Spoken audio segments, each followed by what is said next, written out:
Bienvenue dans la galaxie humaine, pas celle des cartes postales ou des légendes, bien propres. Non, celle où les empires se toisentent, où les guerres sont réglées comme des matchs de boxe truqués, et où tout le monde pense connaître les règles. Jusqu'au jour où quelqu'un les explose en plein vol. La salle de conférence flottait dans une zone neutre, perdue entre plusieurs systèmes stellaires. Un endroit hors la loi, hors frontières, hors excuses. 47 espèces y étaient réunies, chacune installée dans une chambre adaptée à sa biologie chelou. Certains respirèrent du méthane, d'autres du vide glacé, et quelques-uns n'étaient même pas vraiment solides. Juste de l'énergie coincée dans des champs magnétiques. Un vrai zoo cosmique. Mais malgré leurs différences, ils étaient tous d'accord sur un point. La guerre, ça se faisait d'une seule façon. Depuis 3000 ans, le commandant Vexar de l'hégémonie Zeltorn se tenait au centre de l'assemblée, grand cuirassé sûr de lui, le genre de gars qui n'a jamais vraiment douté de sa supériorité. Ses avant-bras chitineux bougeaient, avec fierté pendant qu'un hologramme géant s'allumait derrière lui. À l'écran, un Dreadnought Zeltorn, un monstre, une forteresse volante, des couches et des couches de blindage, chacune pensée pour encaisser un type d'arme différent. Alliage résistant à la chaleur dehors, mousse amortissante au milieu, cristaux réfléchissant à l'intérieur pour renvoyer les lasers à l'envoyeur. 3 mètres d'épaisseur, rien que ça. Notre armure peut encaisser 6 heures de feu plasma, déclara Vexar, sa voix traduite instantanément pour toutes les espèces. Nos boucliers dévient les faisceaux de particules indéfiniment. Nous sommes la référence, le maître étalon de la guerre moderne. Dans la salle, ça hocha des têtes. Des tentacules. Des antennes. Normal. C'était comme ça que la galaxie se battait. Gros blindage, gros bouclier, gros canon. On se rapprochait lentement. On se tapait dessus pendant des jours, parfois des semaines, jusqu'à ce que l'un craque. Longue, brutale mais carrée. Personne ne remettait ça en question. Puis un délégué Karati leva un tentacule. Et les nouveaux? Les humains? Un cliquetis parcourut la salle. Des rires traduisant bips en vibrations, en changement de couleur. Les humains. Ces petits nouveaux qui venaient tout juste de demander à rejoindre le conseil. Vexar fit apparaître un nouvel hologramme. Un vaisseau humain. Longue fan presque élégant. Pas de plaques épaisses, pas de look tank de l'espace. À côté d'un Dreadnought Zeltorn, on aurait dit un cure-dent armé. Aucune armure digne de ce nom. Lâcha Vexar avec mépris. Il mit ça sur la vitesse. Une erreur fatale. Quelqu'un demanda quelles armes ils utilisaient. Vexar zooma sur l'avant du vaisseau. Un long rail entouré de bobines magnétiques. Un canon électromagnétique. Il balance du métal solide à haute vitesse. Pas de plasma. Pas de particules. Juste du métal. Là, ce fut l'hilarité générale. Des armes cinétiques? Sérieux? De la techno de l'âge de pierre spatiale. Primitif, lança quelqu'un. Mignon, ajouta un autre. Vexar laissa rire. Il savait déjà comment ça allait se finir. Les humains avaient 12 mondes riches, mal défendus, et aucune idée de comment fonctionnait la vraie politique galactique. Soit ils accepteraient la protection Zeltorn, soit ils apprendraient à la dure. Dans son esprit, l'affaire était pliée. Les humains n'avaient pas compris une vérité essentielle. Dans la guerre moderne, survivre, c'est gagner.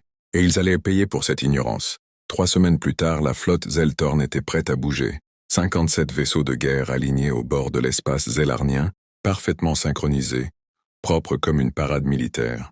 Des croiseurs lourds, des destroyers blindés jusqu'aux dents. Et au centre du dispositif, les Dreadnoughts. Des monstres capables d'encaisser des impacts d'astéroïdes sans broncher. Rien que ça. Dans la tête de Vexar, c'était déjà gagné. Franchement, c'était même pas un combat. Juste une formalité. La cible n'était pas la Terre. Pas tout de suite. Même les Zeltorn n'étaient pas assez débiles pour attaquer. Directement un monde natal sans prétexte. Non, ils visaient les colonies extérieures. Le message serait clair. Soumettez-vous ou regardez vos installations partir en fumée. Une vieille recette, testée et approuvée sur au moins 6 espèces différentes. Du classique. Vexar s'installa dans son fauteuil de commandement, entouré de ses officiers. Les écrans affichaient des niveaux de boucliers, l'état des armes, les trajectoires hyperspatiales. Tout était nickel. Trop facile. Ultimatum envoyé, annonça l'officier des communications. Et demanda Vexar sans même lever les yeux. Ils ont répondu, commandant. Déjà, intéressant. Que propose-t-il? Ce n'est pas une proposition. C'est un mot unique. Les traducteurs hésitent, mais le sens le plus proche serait non, refuse total. Vexar sentit une pointe d'agacement lui gratter l'esprit. Sérieusement? Il avait espéré un minimum de bon sens. Mais bon, chaque espèce devait apprendre à sa manière. Très bien, dit-il froidement. Préparez le saut en hyperespace. 3 heures avant d'arriver dans leur système. La flotte disparut dans la distorsion bleutée de l'hyperespace. À l'intérieur du vaisseau amiral, Vexar relut calmement le plan d'attaque. Simple, propre, efficace. Arrivée en force, demande de reddition, démonstration de puissance si nécessaire. On détruit un vaisseau ou deux, histoire de marquer les esprits, puis on recommence la proposition. À ce stade, tout le monde pliait, toujours. Les rapports de renseignement sur les humains confirmaient ce qu'ils pensaient déjà. Une flotte minuscule, 23 vaisseaux dispersés sur 12 colonies. Leur plus gros bâtiment, l'Indomitable, était commandé par une certaine amirale, Sarah Chen. 0 expérience contre des puissances galactiques. 0 guerre sérieuse à leur actif. Des bleus, quoi. Ils n'ont aucune idée de ce qui arrive, murmura Vexar pour lui-même. Quand l'alarme annonça l'arrivée imminente, il se redressa. Poste de combat. Bouclier au maximum. Présenter l'angle de blindage optimal. Les 57 vaisseaux émergèrent de l'hyperespace, à la périphérie du système humain. En formation parfaite. Une démonstration de force pensée pour briser les volontés avant même le premier tir. Sur la passerelle de l'Indomitable, l'amiral Sarah Chen observait la scène en silence. Petite, calme, regard d'acier. Ses officiers ne paniquaient pas. Pas un cri, pas un geste inutile. Flotte ennemie confirmée. 57 unités lourdes, annonça l'officier tactique. Ils diffusent un message, ajouta quelqu'un. Chen hocha la tête. Passez-le. La voix traduite de Vexar résonna dans la passerelle, pleine de suffisance et de menaces. 1 heure pour se soumettre. 1 heure pour accepter l'ordre naturel de la galaxie. Chen coupa le son. Un léger sourire apparut sur son visage. Enregistrez bien tout ça. L'histoire adore les menaces ratées, dit-elle tranquillement. Puis elle se tourna vers son équipe. Statut de notre flotte, prête au combat. Ciblage verrouillé et le paquet spécial est chargé. Cette fois, le sourire de Chen fut un peu plus froid.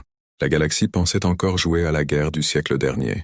Les humains, eux, s'apprêtaient à lui rappeler une vérité simple. La physique s'en fout des traditions. Ouvrez un canal vers le commandant ennemi, ordonna Sarah Chen. L'écran principal s'illumina et le visage de Vexar apparut. Calme, arrogant, sûr de lui. Les avant-bras croisés, posture typique de quelqu'un qui pense déjà avoir gagné. Avez-vous réfléchi, humaine? Demanda-t-il. C'est votre dernière chance d'accepter notre protection. Chen le fixa sans ciller. Je voulais juste voir votre tête avant de commencer, répondit-elle tranquillement, histoire que vous sachiez que la suite, c'est votre choix. Vous êtes venu chez nous. Vous nous avez menacés. Vous avez cru qu'on était des proies faciles? Parce que nos vaisseaux ne ressemblent pas aux vôtres. Les mandibules de Vexar claquèrent d'agacement. Votre arrogance ne vous sauvera pas. Quand le plasma fera fondre votre coque en papier, Chen haussa légèrement les épaules. Vous avez raison. Les mots ne sauvent personne. Mais la physique, si. Elle fit un geste sec. Le canal se coupa. Mission de tir alpha, dit-elle. Feu à volonté. On va faire un peu d'éducation galactique. La flotte humaine était positionnée loin, très loin. Bien au-delà de la distance acceptable selon les doctrines galactiques, les Eltorn avançaient tranquillement, persuadés qu'il fallait se rapprocher pour que le combat commence vraiment. Ils n'en eurent jamais l'occasion. Sur l'Indomitable, le canon électromagnétique principal s'activa. Les bobines magnétiques courant sur 5, sans se mettre s'illuminèrent l'une après l'autre. Dans la chambre de chargement, un projectile de 2 tonnes en uranium appauvri attendait. Du métal dense, ultra résistant, sans explosif. Juste lourd, très lourd.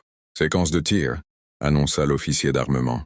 3 secondes plus tard, le projectile quitta le rail à environ 4% de la vitesse de la lumière. À cette vitesse-là, l'armure n'était plus une défense. C'était une blague.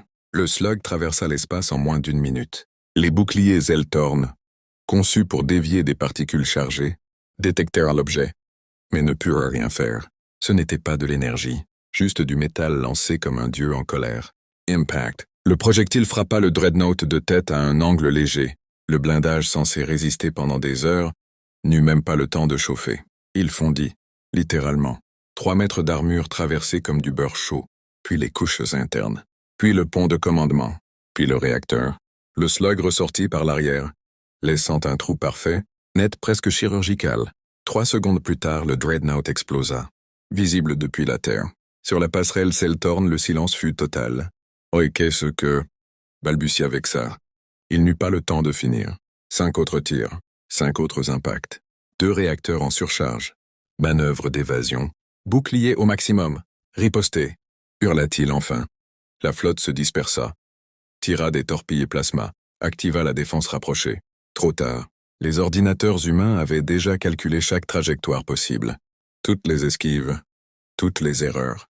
Toutes les morts. Toutes les 27 secondes, un nouveau tir. Et toutes les 27 secondes, un autre vaisseau Zeltorn cessait d'exister. La guerre venait de changer. Et Vexar venait de comprendre un truc horrible. Son armure ne servait plus à rien. Le chaos s'abattit sur la flotte, Zeltorn comme une tempête qu'on n'avait pas vu venir. Des vaisseaux qui avaient survécu à des décennies de guerre galactique se faisaient éventrer en quelques minutes. Pas lentement, pas héroïquement, juste, net, brutal, définitif. Les boucliers ne servent à rien, cria un officier. Nos canons n'ont même pas la portée, hurla un autre. Vexar serrait les accoudoirs de son fauteuil à s'en faire craquer la carapace. Tout son dogme s'écroulait sous ses yeux. Les Zeltorn savaient encaisser. Ils savaient avancer sous le feu. C'était leur truc, leur identité. Mais là, ils ne touchaient même pas l'ennemi. Les torpilles plasma filaient vers la flotte humaine, laissant de longues traînées lumineuses. Magnifiques, mortelles. En théorie, les vaisseaux humains, plus légers, plus rapides, ajustaient simplement leur trajectoire. Ceux qui s'approchaient un peu trop étaient interceptés par des lasers de défense rapprochés, une technologie que la galaxie jugeait dépassée. Comme quoi, rapprochez-vous, ordonna Vexar. Forcez l'engagement. Mais les humains refusaient le corps-à-corps spatial. Ils dansaient à la limite optimale de tir, maintenant la distance parfaite, comme s'ils se fichaient complètement des règles, non écrites de la guerre galactique. Chaque mouvement était calculé, chaque erreur Zeltorn anticipée. Les rapports défilaient. Le résolu test détruit. Le marteau de justice perd son atmosphère. Le divin châtiment a un réacteur instable. Vexar n'écoutait plus vraiment. Un sentiment qu'il n'avait pas ressenti depuis ses premières batailles remontait en lui. Pas de la colère, pas de la rage, de la peur. La vraie, celle qui te serre l'âme. Un autre projectile transperça un croiseur, le coupant littéralement en deux. Le vaisseau se brisa, sa structure incapable d'absorber une telle énergie cinétique. « Retraite !» murmura Vexar. Personne ne réagit. « Retraite !» hurla-t-il cette fois. « Saut d'urgence en hyperespace. Maintenant !» La formation Zeltorn éclata. Les vaisseaux encore capables de bouger tentèrent de fuir, activant leurs moteurs hyperspatiaux dans la panique. Certains n'y arrivèrent pas. Les canons humains continuaient de tirer, précis, implacables, jusqu'à ce que les cibles disparaissent dans les dimensions supérieures. Puis, le silence. 32 vaisseaux détruits. 19 gravement endommagés. 6 seulement s'échappèrent indemnes. Et encore, parce que les humains les laissèrent partir. Sur la passerelle de l'indomitable, personne ne cria victoire. Les écrans montraient un champ de débris, des épaves dérivant lentement autour du système solaire. Rapport de perte, demanda Chen d'une voix posée. 0 mort, amiral. Dégâts légers sur la coque thermique. Rien de critique. Chen hocha la tête. Bien. Elle se tourna vers les communications. Envoyez un message au Conseil galactique. Dites-leur que la Terre est ouverte aux relations diplomatiques, avec toute espèce qui vient en paix. Elle marqua une pause, le regard fixé sur les restes fumants de ce qui avait été une flotte invincible. Mais soyez clairs, nous ne serons ni conquis, ni absorbés, ni intimidés. Plus jamais. À cet instant précis, quelque part très loin de là, la galaxie entière commençait à comprendre une vérité dérangeante. Les humains ne jouaient plus, selon les anciennes règles. La nouvelle se répandit dans la galaxie, plus vite que n'importe quel vaisseau. En quelques heures, tous les grands empires avaient reçu les enregistrements du combat. Les mêmes images en boucle, des dreadnoughts Zeltorn éventrés, leurs blindages légendaires percés comme du carton, des flottes entières mises en fuite en 17 minutes. 17. Une blague à l'échelle galactique. Le Conseil galactique convoqua une session d'urgence. La salle était pleine comme jamais. Des espèces qui, d'habitude, envoyaient juste des hologrammes, s'étaient déplacées en personne. Tout le monde voulait voir. Tout le monde voulait comprendre. Comment c'est possible ? Demanda un délégué, la voix tremblante. Des armes cinétiques ? Sérieusement ? Le scientifique en chef du conseil, une entité cristalline appelée Shard, projeta des calculs dans l'air. Les projectiles humains atteignent environ 4% de la vitesse de la lumière. À cette vitesse, L'énergie cinétique équivaut à une petite arme nucléaire. La salle explosa en réaction. Cris, flashés de couleurs. Ondes de panique traduites en dizaines de langues. Impossible. Irréaliste. Et pourtant, les preuves étaient là. Alors adaptons-nous, proposa quelqu'un. Construisons mieux. Plus de portée. Plus de vitesse. Ça prendrait des décennies, répondit un autre. Il faudrait repenser toute notre doctrine militaire. Dans un coin de la salle, Vexar écoutait en silence, déchu de son commandement. Carapace terni par l'humiliation, il comprenait enfin. Les humains n'avaient pas gagné parce qu'ils étaient plus forts. Ils avaient gagné parce qu'ils avaient pensé autrement. Quelques jours plus tard, les premiers diplomates arrivèrent sur Terre. Pas des flottes, pas des ultimatums, des ambassades, des drapeaux blancs. Même les Karatis vinrent en paix, demandant à discuter, à échanger, à apprendre. L'amiral Saracen les reçut sans triomphalisme. « On ne cherche pas à dominer la galaxie », expliqua-t-elle calmement. « On veut juste y vivre sans qu'on nous marche dessus. » Quand on lui demanda de partager la technologie des canons électromagnétiques, elle refusa. « Pas comme ça. Copier, c'est facile. Comprendre, c'est autre chose. On peut partager les principes, à vous d'innover. » Ce message-là frappa presque aussi fort que les projectiles. La galaxie réalisait qu'elle s'était figée pendant 3000 ans, répétant les mêmes schémas, les mêmes guerres, les mêmes erreurs. Tous ne vinrent pas en paix. Une espèce le crin observa les batailles et tira une autre conclusion.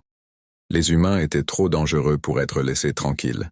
Ils commencèrent à rassembler des milliers de vaisseaux, convaincus que le nombre finirait par l'emporter. Quand Chen reçut les rapports, elle sourit froidement. Ils pensent encore qu'il n'y a qu'un seul type de tir. Elle regarda les étoiles, puis ajouta « La galaxie va apprendre une dernière leçon, au Conseil. » Quelques semaines plus tard, Saracen se tint à la tribune. Petite silhouette, regard d'acier. « Nous ne sommes pas venus pour conquérir, » déclara-t-elle. « Nous sommes venus pour être des égaux. Ceux qui viendront en paix seront accueillis. Ceux qui viendront avec des chaînes repartiront sans. » Le silence fut total. Ce jour-là, la galaxie humaine entra officiellement dans l'histoire, et tout le monde comprit enfin une chose simple mais terrifiante. Les humains ne refusaient pas les règles, ils refusaient d'accepter qu'elles soient immuables.